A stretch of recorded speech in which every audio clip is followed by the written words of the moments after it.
Hi students, in this session we are going to see the topic Dirichlet conditions. Dirichlet's conditions. Okay, so the conditions, these conditions are for existence of the Fourier series. So for periodic signal, if you want to write the Fourier series, they have to satisfy some conditions.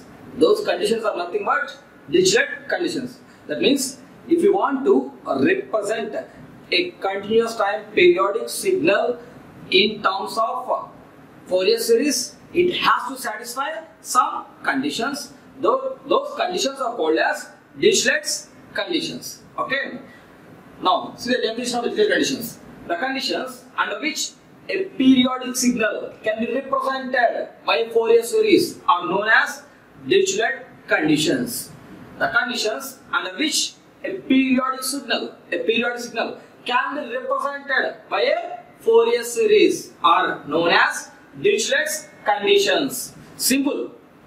Here I want to represent a continuous time periodic signal. I want to represent a continuous time periodic signal.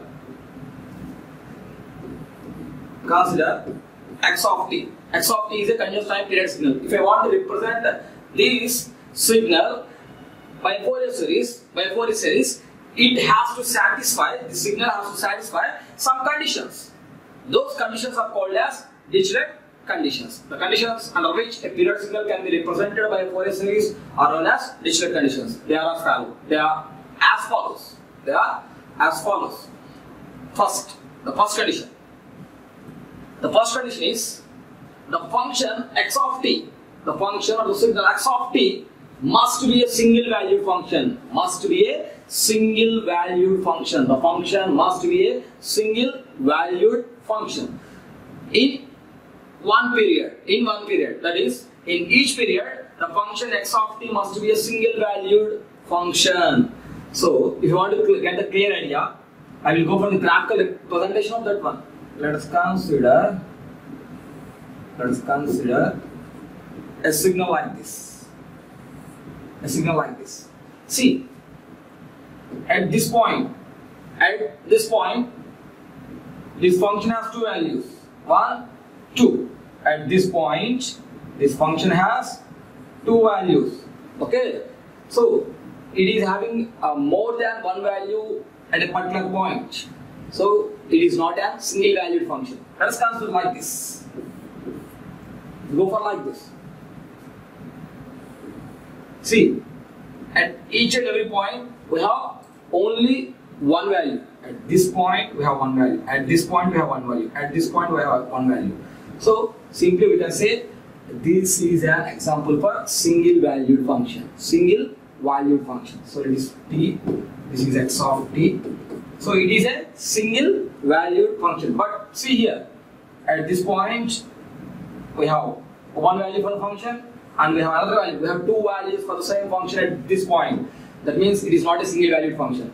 But the first Dirichlet condition says that in each period the function x of t must be a single valued function in each period. If the period is from this point to this point, the period is from this point to this point, in that period it should have a single value. But here in this period, here period is nothing but the time taken to complete one full cycle. Okay, or in a given period. It has two values, and here in the given period it has only one value. So this is an example for single valued function. So if the function x of t is a single valued function, in each period, then it can be represented in Fourier series. So the first condition of this Dirichlet conditions is in each period the function x of t must be a single valued function. Should be a single valued function. Okay.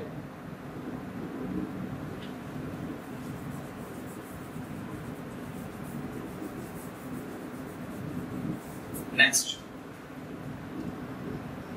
see the second condition is in each period, each period is common. In each period, the function has a finite number of maxima and minima. In each period, the function has a finite number of maxima and minima. or simply you can say that the function has a finite number of maxima and minima in one period.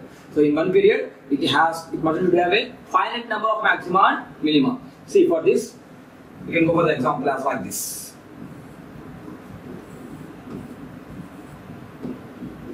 This is the signal. So this is the period. Consider this is one period. So in that we have one maximum value and one minimum value. So in this period, the function has only one maximum and one minimum. That is, it has a finite maxima and finite minima. Okay, because it has only one maximum and one minimum. But see this.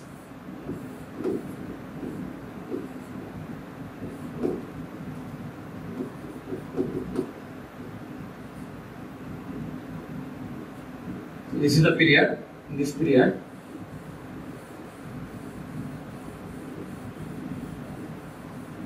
if you go like this, see here 1, 2, 3, 4, 5, 1, 2, 3, 4, 5, and we go on so on. So there are an infinite maxima and minima. There is no finite value. It goes on like this. There is infinite maxima and minima. So we won't consider signals like this. We have to consider signals like this only to represent in Fourier series. Okay. So first, here the function x of t has a finite number of maxima and minima. So in a given period, it should have a finite number of maxima and minima like this. It does not have the infinite number of maximas and minima. See here, 1, 2, 3, 4, 5, 6 and so on. 1, 2, 3, 4, 5, 6 and so on. That means in a given period, we have infinite number of maximas and minimas. So we don't consider this type of functions. So this type of functions does not have the Fourier series. So this type of functions will have the Fourier series. So it has to satisfy this condition. The second condition is, in each period the function has a finite number of maxima and minima like this. In a given period, it has finite number of maxima and minima. Okay. Now, third condition. The third condition is, in each period, the function x of t has a finite number of discontinuities. In each period, the function x of t has a finite number of discontinuities. That means, in each period is common for all. That is, in each period, the function x of t has a finite number of discontinuities. So in a given period, it must have a finite number of discontinuities. So for this, see.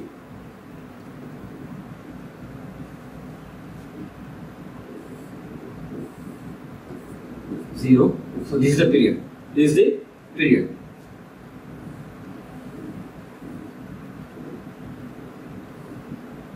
discontinuity.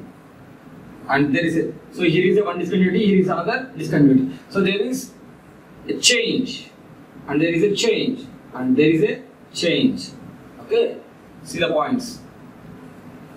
Here it is changing like this, and here it is changing like this, and here it is changing like this. So in a given period, the function x of t has finite number of discontinuities. So discontinuity and discontinuity. So it has finite number of discontinuities. Okay, but if you see like this, so in a given period,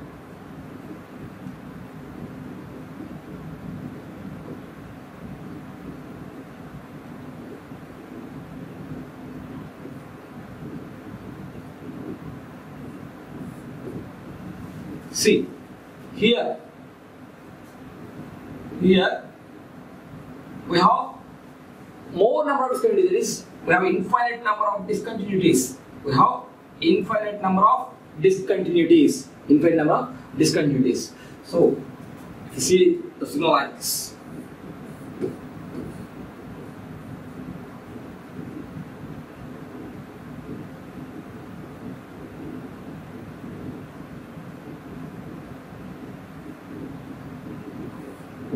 See, 1, 2, 3, 4, 5, 6, 7, 8, 9, and there are so many. So it has infinite sum of discontinuities here. So if it is a t, it is x of t.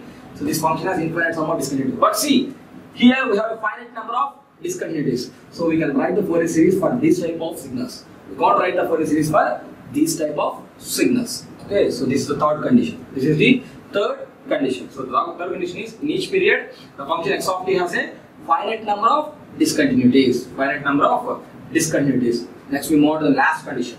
We move on to the last condition. Okay. Now what is the last condition? The last condition is the function x of t is absolutely integrable. The function x of t is absolutely integrable over one period. So over one period it must and should be integrable. That is, its value is a finite value. That is, its value is a finite value. So we can write like this. So we can write like this. That is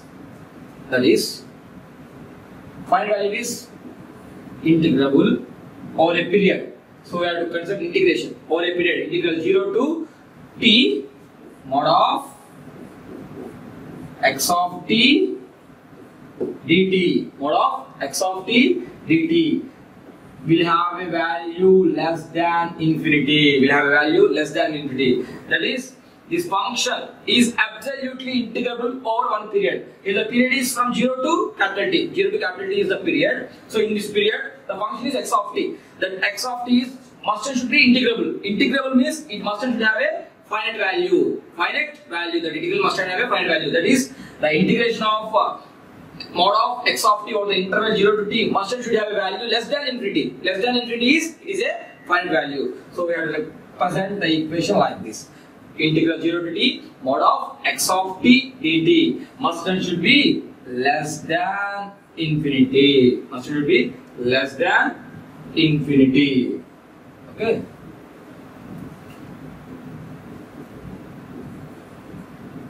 Clear? Next.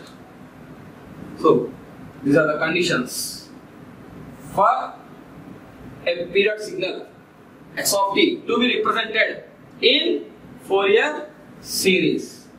In Fourier series, these conditions are known as Dirichlet conditions. So here we named these conditions on the order of the mathematician, that is Dirichlet. So these was introduced by mathematician Dirichlet. Hence we had given the name as Dirichlet conditions.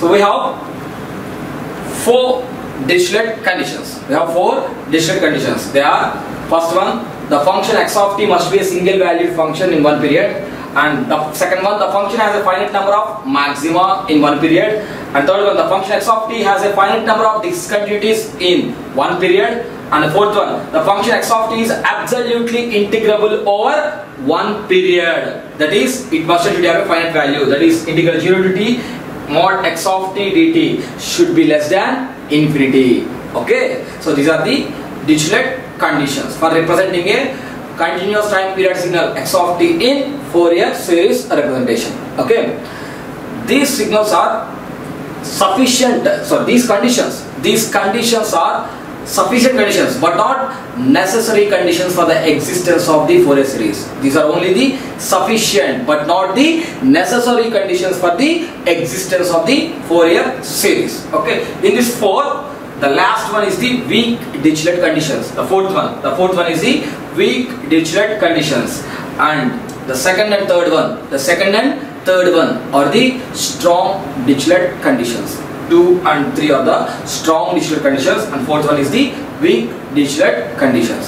So this is about the topic Dirichlet conditions. Okay, I hope you are all clear with these conditions for representing a continuous time periodic signal in Fourier series. Okay, next we move on to the next topic, that is types of Fourier series. Types of Fourier series.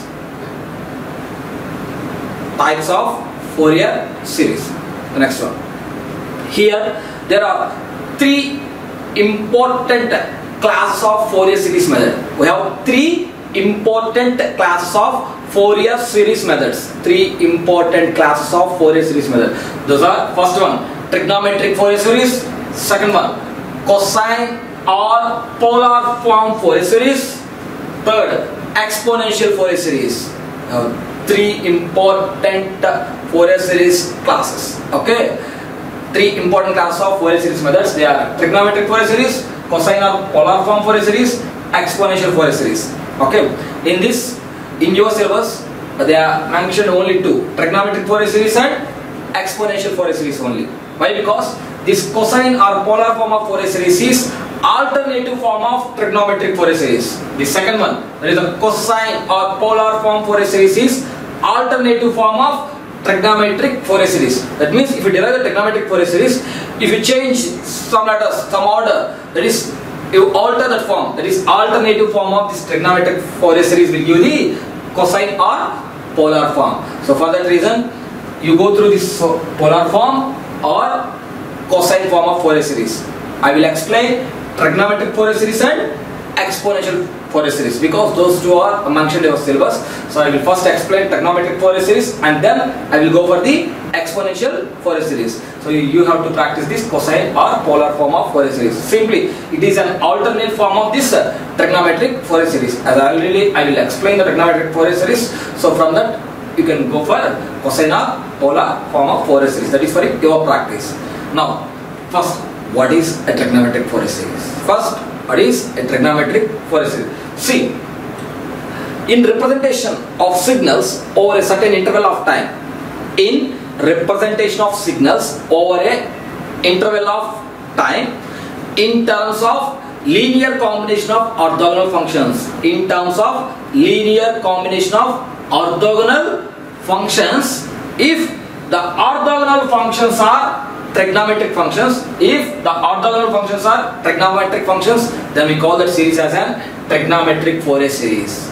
There, the trigonometric functions are nothing but sine and cosine. Sine and cosine. Simply, we can represent a signal by the linear combination of orthogonal functions. I can represent a signal or a function by the linear combination of orthogonal functions. If the orthogonal functions there are trigonometric functions, then we can call that a series as trigonometric Fourier series. Okay. Here the trigonometric functions are nothing but sines and cosines. That means if I represent a signal x of t, if I represent a period signal x of t in terms of sines and cosines, in terms of sines and cosines, there is infinite sum of sines and cosines. If I represent a periodic signal x of t in terms of infinite sum of sines and cosines, then that series is nothing but trigonometric Fourier series. That series is nothing but trigonometric Fourier series. Simple. Okay. So first one is trigonometric Fourier series. First one is trigonometric Fourier series. Okay. So I can represent a signal over the given interval by the linear combination of orthogonal functions. We all know that. I can represent a period signal x of t by the linear combination of orthogonal functions. If the orthogonal functions are trigonometric functions, that is like sines and cosines, then I can call that series as a trigonometric Fourier series. Okay. Simply, trigonometric Fourier series are in terms of infinite sum of sines and cosines.